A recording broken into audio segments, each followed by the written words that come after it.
நமச்சிவாய சிவாய நம. அனைத்து தமிழ் உள்ளங்களுக்கும் கனிவான வணக்கங்கள்.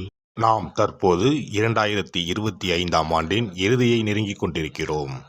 2026ஆம் ஆண்டின் முதல் மாதமான ஜனவரி மாதத்தில் நுழைய உள்ளோம். நிகழும் ஸ்ரீ மங்களகரமான விசுவாச ஆண்டு மார்கழி மாதம் 17ஆம் நாள் திரியோதசி திதியில் ரோகிணி நட்சத்திரத்தில் சுபம் நாமயோகத்தில் கௌளவம் கர்ணத்தில் சித்த யோகத்தில் வியாழக்கிழமை அன்று இந்த மகத்தான ஜனவரி மாதம் பிறக்கின்றது. இந்த மாதத்தில் பல கிரகங்கள் தங்களின் நிலைகளை மாற்ற உள்ளன. ஜோதிட சாஸ்திரப்படி ஜனவரி 1, 2026இல் கிரகங்களின் சிறப்பு சேர்க்கையால் உருவாகும் மிகப்பெரிய யோகமான சங்கோண யோகம் ஒரு சில ராசிக்காரர்களுக்கு மங்களகரமானதாகவும் அதிர்ஷ்டமானதாகவும் வாழ்வில் புதிய வெளிச்சம் தருவதாகவும் அமையும். ஜனவரி மாதம் 13ஆம் தேதி செல்வத்தின் அதிபதியான சுக்கிர பகவான் மகர ராசிக்கு செல்ல உள்ளார். ஜனவரி மாதம் 15ஆம் தேதி கிரகங்களின் தலைவனாக கருதப்படும் சூரிய பகவான் மகர ராசிக்குள் நுழைய உள்ளார். ஜனவரி மாதம் 16ஆம் தேதி கிரகங்களின் தளபதியான செவ்வாய் பகவான் மகர ராசியில் சஞ்சரிக்க உள்ளார். இம்மாதம் அதாவது ஜனவரி 17ஆம் தேதி புதன் பகவானும் ஜனவரி 18ஆம் தேதி சந்திர பகவானும் மகர ராசிக்கு செல்ல உள்ளனர். இவ்வாறு ஜனவரி மாதத்தில் கிரகங்கள் தங்களின் ராசியை மாற்றுவதால் அதன் தாக்கம் அனைத்து ராசிக்காரர்களின் வாழ்க்கையிலும் காணப்படும். குறிப்பாக சில ராசிக்காரர்களுக்கு அதிர்ஷ்டம் பிரகாசிக்கப் போகிறது. இதன் விளைவாக தொழில் மற்றும் வணிகத்தில் நல்ல முன்னேற்றம் ஏற்பட போகிறது. அதே சமயம் ஆரோக்கியமும் சிறப்பாக இருக்கப் போகிறது. மேலும் சில ராசிக்காரர்களுக்கு கண்டமும் காத்திருக்கிறது. உயிர் போகும் ஆபத்து கூட வரலாம். எச்சரிக்கையாக இருக்கவும். யமனே எதிரில் வந்தாலும் சிவனின் அருள் இருந்தால் எதிலும் வெற்றி பெறலாம். சிவ வழிபாடு கர்ம வினைகளை அளிக்கும். இந்த கிரகங்களின் பெயர்ச்சியால் இம்மாதம் உங்கள் வாழ்வில் நடக்க இருக்கும் சுப மற்றும் அசுப பலன்கள் என்ன என்பதனையும், அசுப பலன்கள் ஏற்படுமாயின் ராசிக்காரர்கள் செய்ய வேண்டிய பரிகாரம் என்ன, வழிபட வேண்டிய தெய்வம் யார் என்பதனை பற்றியும் விரிவாக காண்போம். பிறக்கப் போகும் இம்மாதத்தில் உங்கள் வாழ்வில் வளமும் நலமும் செல்வ செழிப்பும் பெற்று வாழ்வின் உயரிய நிலையை அடைய எல்லாம் வல்ல எம்பெருமானை வேண்டி விரும்பி கேட்டுக்கொள்கிறேன். அடுத்தவர்களின் உணர்வுகளுக்கு மதிப்பளிக்கும் குணமுடைய கடகராசி அன்பர்களே, நீங்கள் குடும்பத்தினரை நேசிப்பவர்கள். இந்த மாதம் புண்ணிய காரியங்களில் ஈடுபட்டு மன திருப்தி அடைவீர்கள். நீங்கள் எடுக்கும் முயற்சிகள் அனைத்திலும் சாதகமான பலன் கிடைக்கும். காரியங்கள் அனுகூலமாக நடக்கும். புத்தி தெளிவு ஏற்படும். உடல் ஆரோக்கியம் பெறும். மனதில் தன்னம்பிக்கையும் தைரியமும் அதிகரிக்கும். மனக்குழப்பம் நீங்கும். பண வரத்து அதிகப்படும். தொழில் வியாபாரத்தில் நீண்ட நாட்களாக இருந்து வந்த பிரச்சனைகள் தீரும். அரசு மூலம் நடக்க வேண்டிய பணிகளில் இருந்த தொய்வு நீங்கும். உத்தியோகத்தில் இருப்பவர்களுக்கு புதிய பதவிகள் கிடைக்கும். மரியாதை அந்தஸ்து ஆகியவை உயரும். எதையும் செய்து முடிக்கும் சாமர்த்தியம் உண்டாகும். குடும்பத்தில் மகிழ்ச்சியான கொண்டாட்டங்கள் இருக்கும். பெரியோர்கள் மூலம் காரிய அனுகூலம் ஏற்படும். கணவன் மனைவிக்கு இடையே நெருக்கம் அதிகரிக்கும். பிள்ளைகள் மூலம் சந்தோஷம் கூடும். உல்லாச பயணங்கள் செல்ல நேரலாம். பெண்களை பொறுத்தவரை இம்மாதம் உங்களது திறமைகள் வெளிப்படும். காரியங்கள் அனுகூலமாக நடக்கும். மனதில் தைரியம் உண்டாகும்.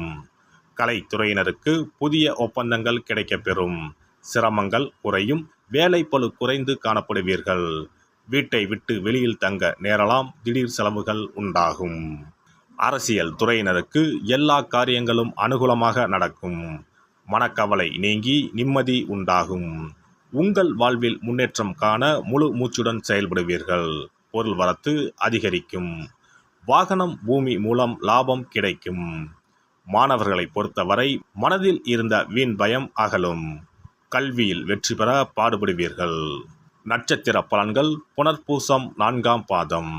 இந்த மாதம் குடும்பத்தில் இருப்பவர்கள் உங்களை அனுசரித்து செல்வது மனதுக்கு இதமாக இருக்கும். கணவன் மனைவிக்கு இடையே சிறிய வாக்குவாதம் ஏற்படலாம். பிள்ளைகள் உங்களை புரிந்து கொண்டு நடப்பது மனதுக்கு நிம்மதியை தரும்.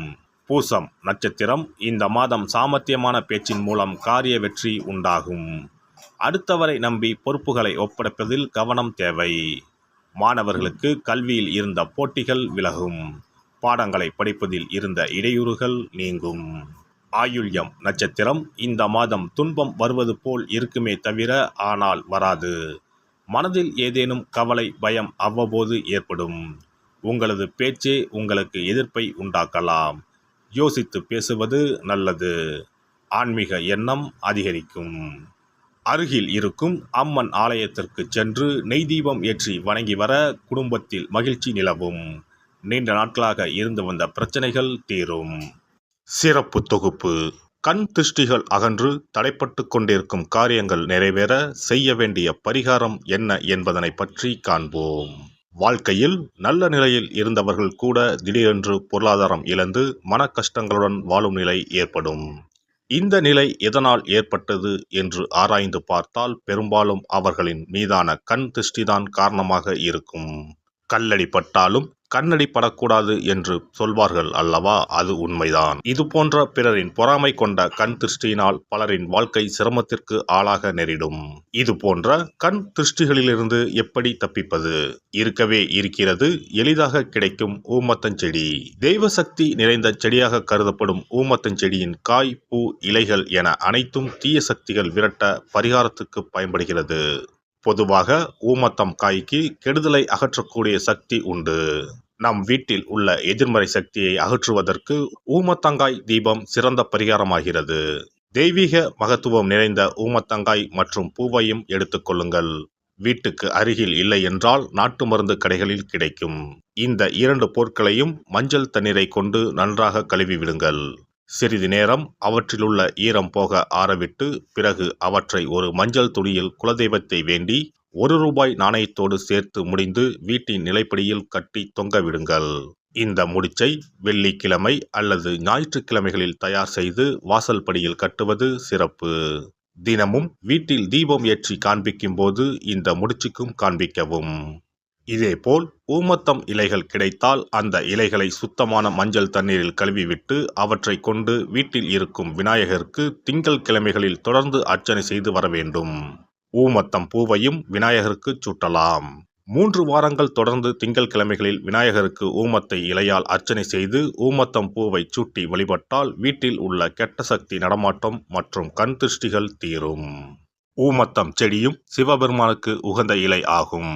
இந்த ஊமத்தங்காய் வைத்து சிவபெருமானுக்கு தீபம் ஏற்றி வழிபடுவதன் மூலம் நமது பிரச்சனைகளில் இருந்து எளிதாக விடுபட முடியும்.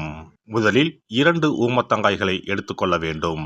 அவற்றின் மீது முட்கள் இருப்பதால் மிகவும் கவனமாக கையாள வேண்டும். ஊமத்தங்காயின் காம்பு பகுதிகளை வெட்டி கொண்டு கத்தியை பயன்படுத்தி ஊமத்தங்காயின் உள்ளே இருக்கும் விதை பகுதியை முழுவதுமாக நீக்கிவிட வேண்டும்.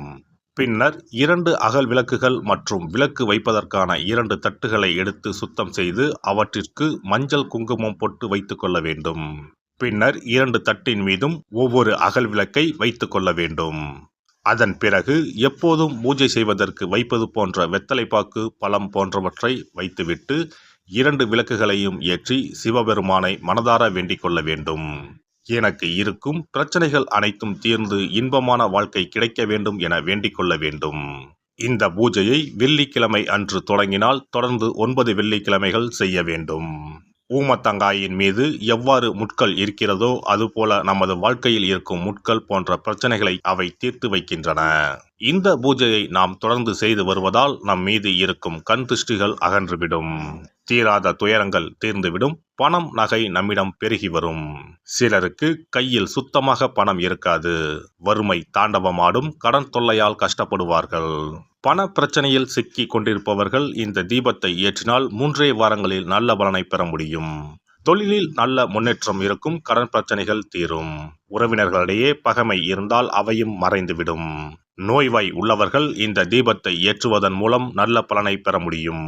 பொதுவாகவே எந்த பரிகாரம் என்றாலும் அதை முழு நம்பிக்கையுடன் செய்தால் மட்டுமே முழு பலன் கிடைக்கும் என்பதை நினைவில் கொள்ளுங்கள்.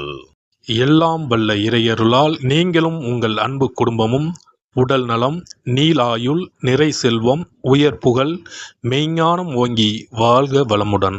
இந்த வீடியோ பதிவு உங்களுக்கு பிடித்திருந்தால் லைக் பண்ணுங்க, கமெண்ட் பண்ணுங்க, ஷேர் பண்ணுங்க. மறக்காம சப்ஸ்கிரைப் பண்ணுங்க. பக்கத்துல இருக்கிற பெல் பட்டனை கிளிக் பண்ணுங்க. நன்றி, வணக்கம். ஓம் நமச்சிவாய. சிவாய நம.